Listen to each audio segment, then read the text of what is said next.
Drop, you can't ignore it. I'm transforming now these cars and planes. I'm always boarding. Just out touring down in Charlotte like I play for Hornets.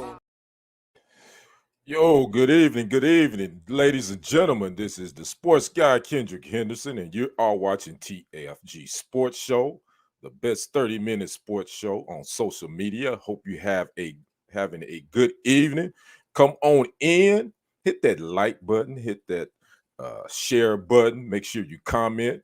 Let me know you're watching. We're going to talk it up. You know how we do it here on Tuesday nights. We give it to you straight with no chaser, with some of the hot topics from this past week's sports events and sports games and all that other good stuff. So I hope everybody's having a good Tuesday evening right here. We're going to jump into this thing real quick, but before we get started, I do want to say we want to give a definitely shoot some prayers up for the people that has been affected by the tornado in the state of Arkansas, in the state of Kentucky, and in the state of Illinois. I think at this point in the state of Kentucky, it's over 70 people confirmed have lost their lives. So we want to say prayers up to all those people in those states.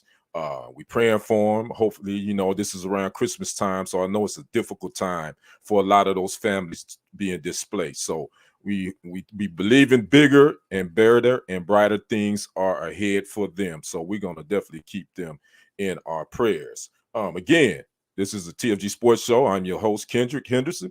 Again, make sure you come in, hit that like, hit that share, hit that comment button. I think I have a guest. I don't know if my guest can bring my guest in.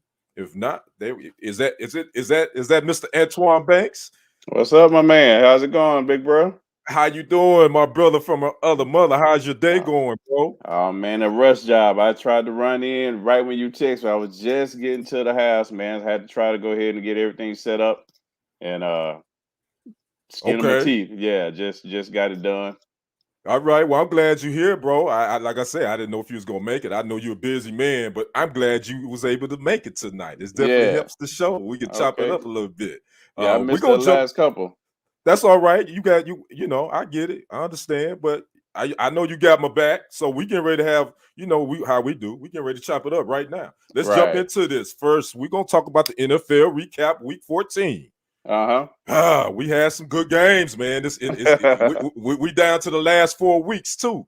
It's still some divisions that's kind of tight, but you know, and there's some divisions that's almost at the point where you can call it at this point. But we're gonna talk about those Dallas Cowboys at the Washington football team first and foremost. I think everybody went into this game thinking everybody picked the Cowboys to win. I think nobody didn't see Washington winning. And they started out like gangbusters. And then that fourth quarter, I don't know what happened. Bro, Antoine, tell me your thoughts on this Washington-Dallas game.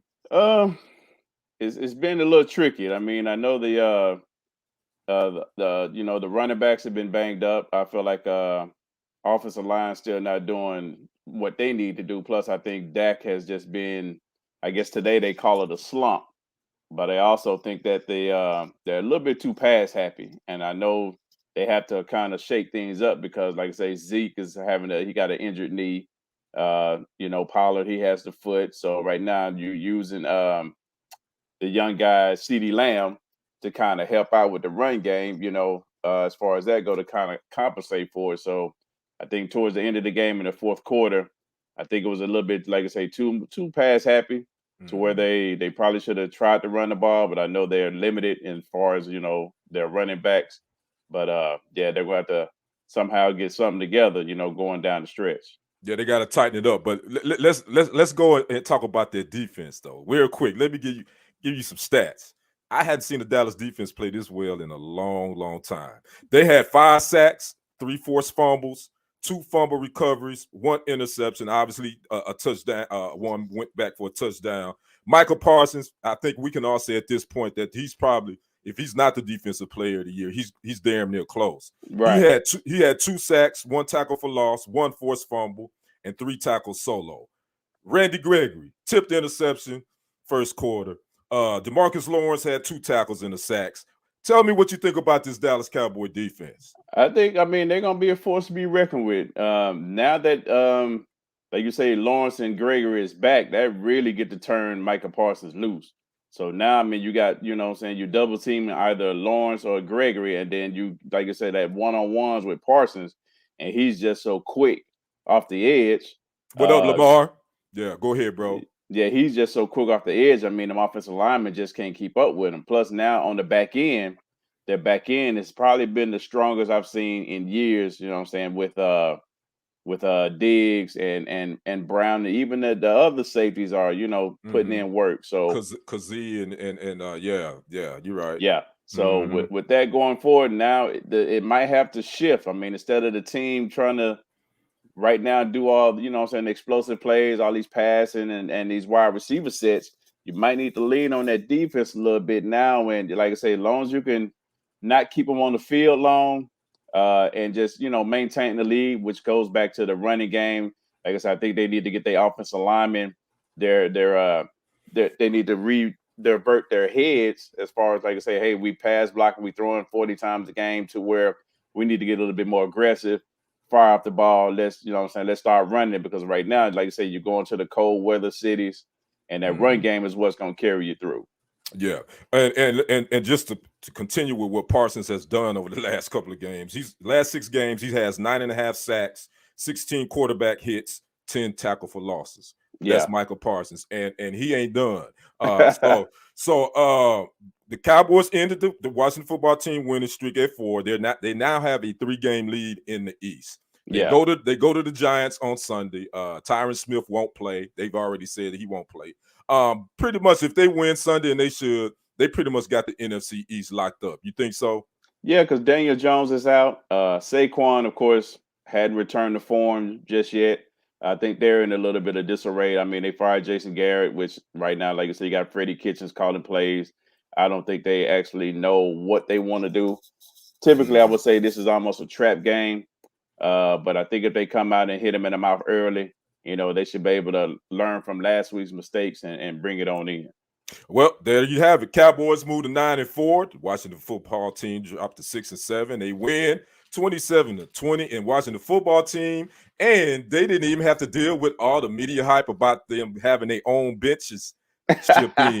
Did you see that story? Yeah, during the pregame, I saw they flew it in, but Jerry took it one step further. He had his own logos. That's what I know, being messy, being petty. You know how Jerry do. Hey, what's going on, Hana? Thanks for joining us, Hana. Appreciate you watching. Yeah, Jerry being petty. You know how Jerry do. Just trying to get something started. I kind of like that, though. Like I say, it wasn't just the plain white bitches, so he had his logos on there. And I mean, he did an OG style. I mean, you flew up your own equipment and get it into the stadium and set up shop. That's gangster right there.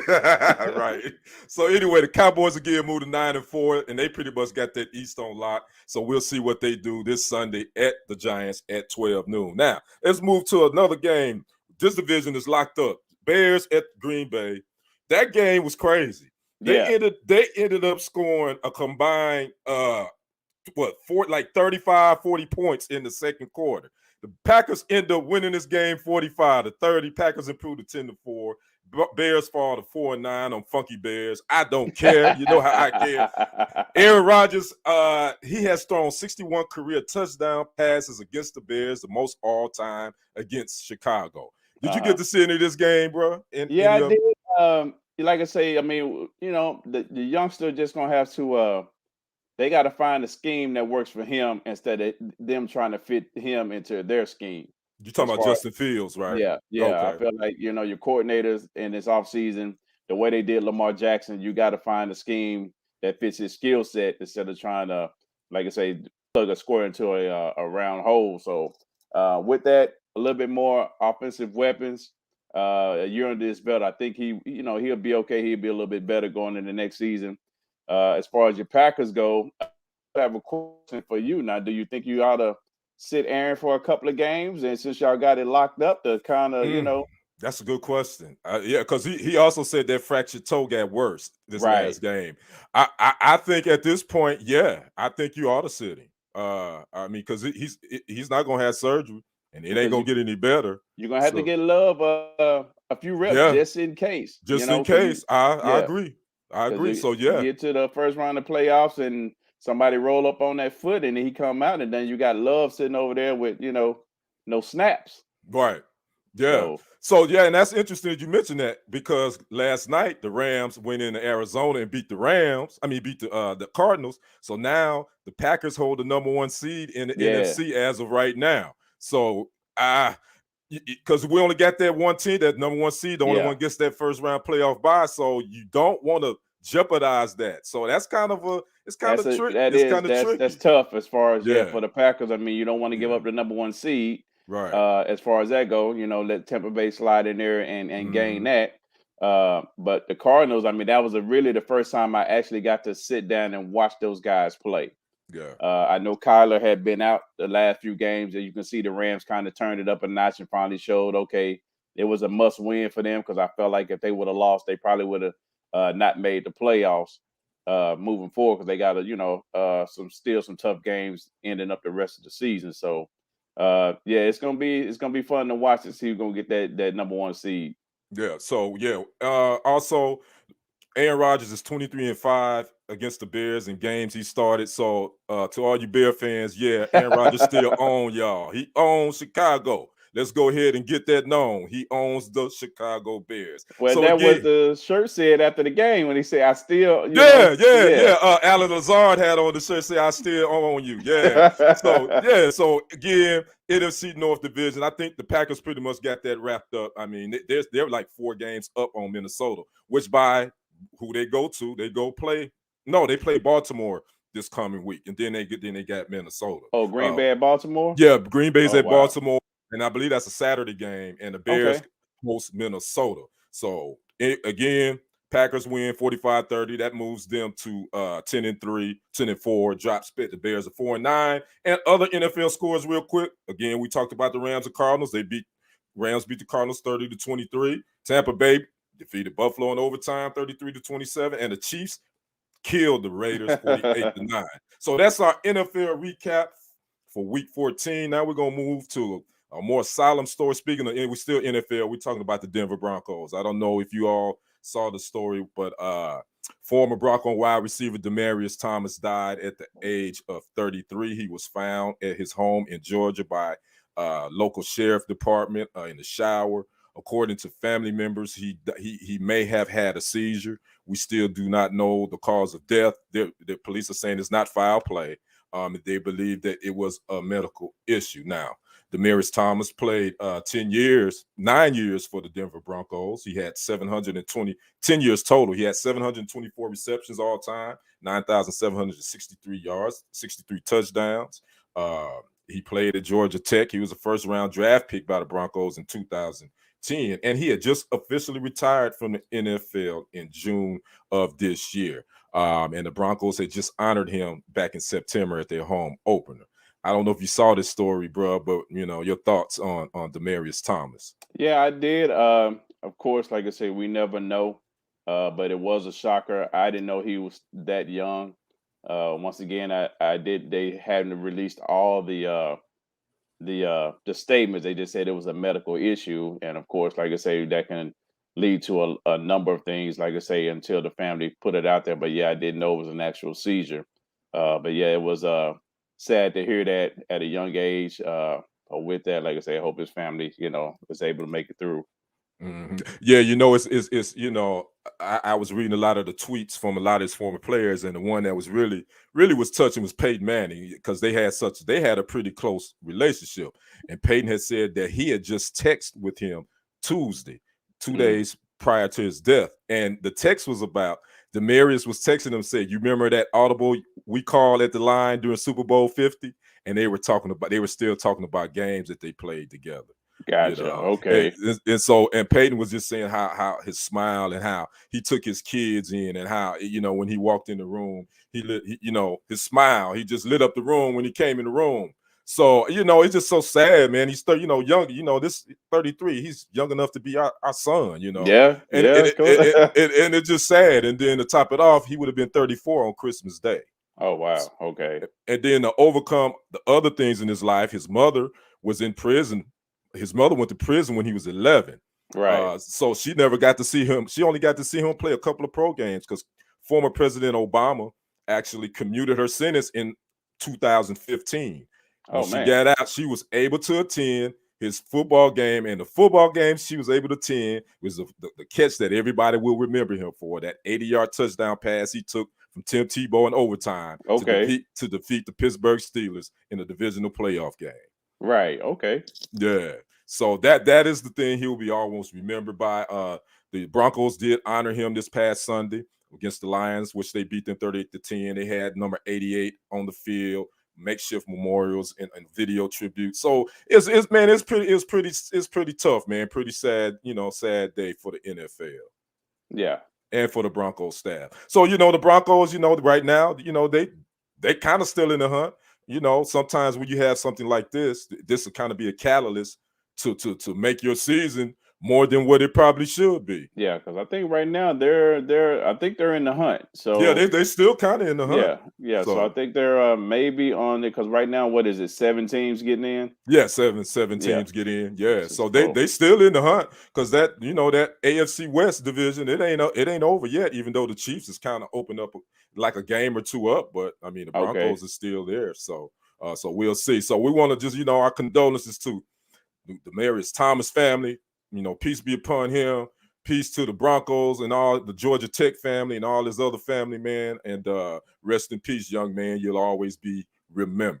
Right. So we're going to move on to the Alabama Crimson Tide. Your team, your quarterback, Mr. Heisman Trophy winner is what we can call it now. Bryce Young. I think nobody was shocked that Bryce Young was going to win the Heisman Trophy. No, not at all. Yeah, not at all. He received 684 first place votes. Aiden Hutchinson, the defensive end for Michigan, came in second with 78. Kenny Pickett, the quarterback for Pittsburgh, came in third with 28, and C.J. Stroud came in fourth. The freshman quarterback for Ohio State, he came in fourth. Young also won the Maxwell Award for best player in college football and the Davey O'Brien Award for the nation's top quarterback. So, what's your thoughts on your guy Bryce Young winning the Heisman? Like I say, I mean, it was kind of no brainer. I mean, with his stat line, what he had thrown for, I think he's 42, 43 touchdowns. I think 43. Only about 5 interceptions, and then of course them going in and beating Georgia, which of course we kind of went back and forth on that, which was a heck of a game. So him pulling out, of course, that Auburn game was a nice one as well. So him pulling out those last two, pretty much kind of sealed it for him. But I do think I'm going out on a limb, and I do believe Georgia will win the national championship. Oh, whoa. Okay, hold on. We're going to get back to that real quick. Let me say this. Alabama became the 6th school to win the award back-to-back. Obviously, Devontae Smith won it in 2020. And the Tides are the Heisman winners. We all know Derrick Henry and Mark Ingram. And Bryce Young became the first Alabama quarterback to ever win the Heisman Trophy. Yeah. So that's just, we'll wrap that up. Now let's go back to these national these semifinal games. So you saying that? So is it going to be a Georgia Alabama rematch? Yeah, I believe so. Oh, okay. Yeah, I don't think Ohio State is ready for what Georgia got, and of course Cincinnati. I mean, you mean Michigan? No, it's Michigan. No, yeah, Michigan. Okay, yeah. I don't think Michigan is ready for Big Ten. They got some guys, but I think Georgia's defense just on a whole nother level. I think that team speed is going to be a little bit too much for Michigan, as far as they don't have enough playmakers, I think, on offense. Cincinnati wise, they finally finna step up to the big leagues. I mean, you never know. That's why you play the game. But with that, I still feel like Bama come out of it. But I think that rematch, if Alabama gets a lead against Georgia, Bama will win. But if they keep it close and Bama struggles a little bit against that defense the second time around, because I do believe that Bama receiver is hurt. Yeah, Michi is out. Yeah, Michi the Yes. third. Yeah, he's out. So Yeah. that is going to hurt them, I feel like, going forward. So with that, I give a slight edge to Georgia coming out as national champions. Man, you know I'm getting ready to call you out, bro. Stop talking about that's the reason why you play the game. You know good and well Cincinnati ain't got no chance against Alabama. You Hey, know, man, I mean, you got to play the game, man. You know what I'm saying? Anything can happen, man. You know, when they take these couple of weeks off, they come out flat, you know, turnovers or whatnot. So, you know, we've seen things happen in these playoffs, you know, going forward. We feel like, oh, it's going to be a good game. And all of a sudden it's a blowout the other way. Yeah. But with that, yeah, we'll see. I mean, stop it. As Shaq would say, stop it. And my good friend and my colleague Shantae Gibson, she has a cousin that plays for Cincinnati. She probably gonna get me. She probably gonna hit me in the chat because I already said that Cincinnati might as well stay home. They ain't got a shot. So forgive me, Shantae. I still love you, but I think Cincinnati. I think the Cinderella story is going to be over December the 31st. Yeah, that's just my opinion. I mean, the intimidation factor is already going to be there.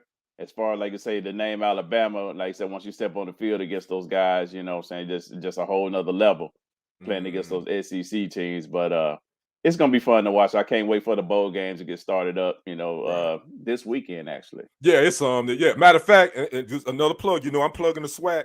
We got the cricket celebration bowl this Saturday at noon on ABC. Jackson State versus South Carolina. So they putting in national. Okay, yeah, it's on ABC. Okay. Jackson State versus South Carolina State on ABC this Saturday at noon. And that the winner of that wins the mythical National Black College Championship. Okay. So we're gonna see what happens with that. So that'll be something to watch this Saturday going forward. So I'm with you. I can't wait either. So that's our wrap up. Alabama quarterback again, Bryce Young wins 8 Heisman Trophy, and he was named first team All-American AP as well as 4 other Bama players. So now one question on that: is he a true sophomore? Yeah, he's a sophomore. Is he eligible, or does he have to go one more year? I think he has to go one more year before he can go to the draft. So he's a sophomore. So and CJ Stroud for Ohio State was a freshman. So we'll see. All right. There you have it. Now I know this is a story I'm glad we were able to talk about, because I already know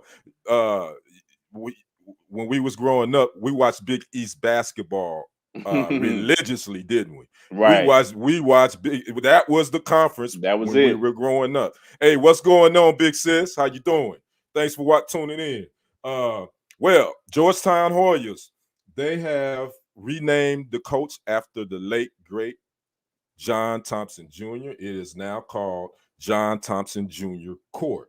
Now, the legendary head coach died in 2020 at the age of 78. Coach Thompson's family was there during the dedication and naming, and a lot of his former Georgetown players were there. Dikembe Mutombo, Alonzo Mourning, obviously, probably the greatest player that he coached at Georgetown, Patrick Ewing, who is now the coach of Georgetown, was there. Now, Coach Thompson was hired at Georgetown in 1972. In 1984, he became the first Black head coach to lead a team to the national title and the first Black coach to win a national title. Right. So knowing that my bro right here was a big-time Hoya fan, tell me about what you think about them naming the court after the late head coach, I think John it's Thompson. Long overdue. I think that's probably something should have happened pretty much right after he retired. I mean, for putting the school on the map, like as you say, I mean, in the 80s, outside of Georgetown, I was a big Syracuse fan with that going as far as, like I say, as they play. So I still think it was a good, a great honor in his aspect of renaming it after him. Because, like I say, even at the time us growing up, we actually thought Georgetown probably was an HBCU because we never saw it. Exactly, because they had nothing but brothers playing for Georgetown. Right, exactly. So with that, hey, what's up, Nita? Go ahead. Never saw no football games from Georgetown, but like you say, everybody he recruited was Black. So, we thought, hey, it was, like you say, HBCU. And of course, back then we always gonna pull for our own or whatnot. But going forward with that, I mean, it's a great honor for John Thompson. Yeah, and my thing is obviously Allen. Hey, cuz, hey, Nita, thanks for joining us. Allen Iverson always said that if John Thompson saved his life, Right. and that's one of the things that Coach Thompson, uh, he made those young men. He made those. They came their boys, but he made them men. Oh yeah, no doubt. He held them accountable. When we don't always see that, and Coach Thompson was a big guy, and he had a big personality, and he didn't play. He stood up for black athletes as well when they instituted this Proposition 42, which denied freshman scholarships if they didn't make specific academic requirements. Right. That who did that hurt? That hurt people that look like us a lot of times. Great athletes, but sometimes they needed a little bit more help on the academic side. Well, Right. that Prop 42 was definitely was going to hurt a lot of these student athletes. I mean, and Coach Thompson, he protested that. Yeah. His signature, we all remember that signature tile on his right Yeah. shoulder. He always had that. And the fist in there, you knew what that Yeah, meant. Yeah, we've right, been full court press, so that fist go up and that right. towel on the shoulder. So they finna come with it. Yeah, and so he influenced a lot of young men, a lot of young black athletes' lives, and made them better men. He put a Um, lot of guys in the NBA. he put a little guys in the NBA. Yeah, Yeah. exactly. So a lot of people don't know that, but Georgetown, we can run off some names. I know we don't have time, but we could go about 20 strong that You can John go Thompson put 20. in You the can go NBA. 20 deep. I mean, a lot of them didn't reach the level of Alonzo and Dikembe and Allen Iverson, but some of them carved out some nice Yeah, careers. you go back with your David David Wingate, Wingate, Reggie Williams. Reggie Williams. Yeah. We could go on and on.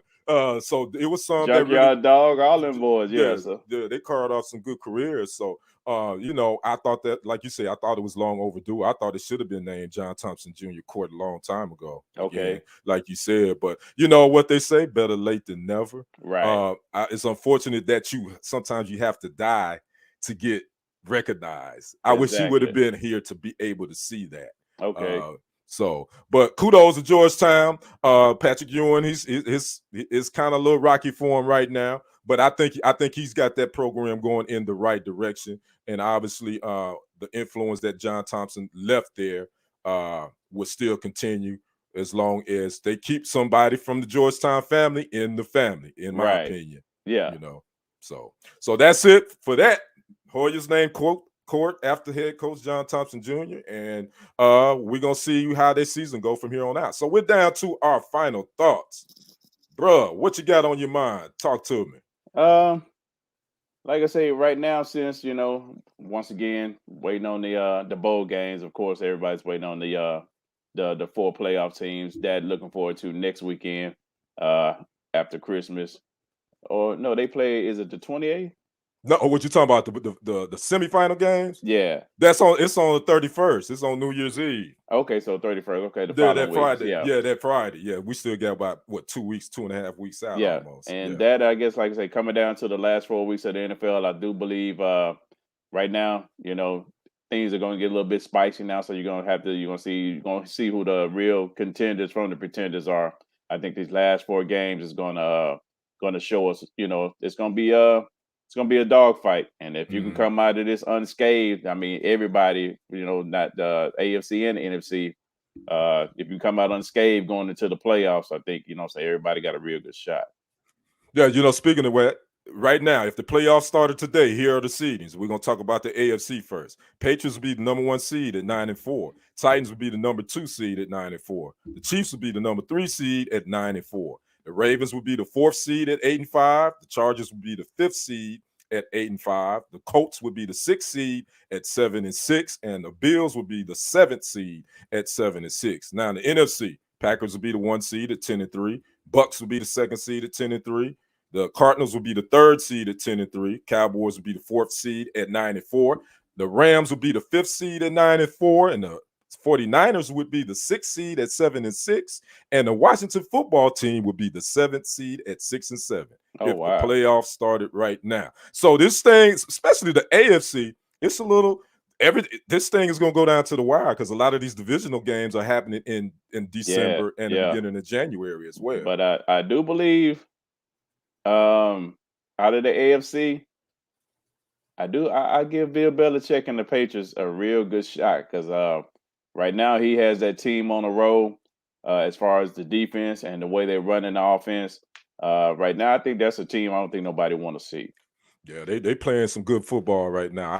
I kind of have to agree with you. And then I'm gonna tell you a team that nobody's really talking about that's flying under the radar in the NFC is the 49ers. Yeah, they They brought in. flying they flying Yeah, under the radar right now. I've been seeing that. So I mean, they've come through and won. I mean, as much as everybody kind of disrespects and down talk Garoppolo, but they still keep winning. So that little Mhm. rookie quarterback you went out and got, he might have to sit and wait a couple 3 Right. years. So Right. Yeah. yeah, And that would be good. They talked about that last night. So my final thoughts is it just tipped off probably about 30 minutes ago, and he's probably already broken the record. Stephen Curry only needed 2 3-pointers made tonight to break Ray Allen's all-time career record in 3-pointers made.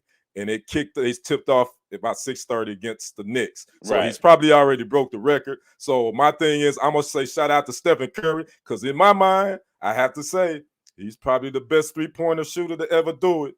What's your He opinion? is. Okay. I do give him that. I mean, the game has changed. You know, I'm the old man on the porch still. Right, I know. But I mean, I have to give just due with it. I mean, he's done it in almost half the games. I Right, mean, of course, the 3-point shot wasn't as uh, implemented, growing right, up like that. If you hit, especially in the 80s, you hit a three, everybody went crazy, because it wasn't right. taken. Ray Allen and Reggie Miller, of course, they did their things. I mean, Mhm. you didn't have people shooting no more than, like you say, as a team, 10 at a time. But, he's putting up 15 shots a game to be shooting 50% from three. And all Right. his shots are from distance. I mean, I give him much respect as far as him being the shooter. Yeah, and Big Six Britannica Lynn said yes, he is. So he's probably already broke it. I want to make sure we get there and we can watch it if he hadn't. So Okay. because if he does, y'all gonna see me pop up on TFG Sports Media later talking about Stephen Curry breaking the 3-point record. So thanks for everybody watching and joining us. Britannica Lynn says Steph is the new 3-point king. I'm glad you jumped in and joined us. We're gonna take a 2-week break. We're gonna take a 2-week break. We're gonna regroup and we're gonna come back with a new season January 4th. All So, right. but you're not gonna miss us.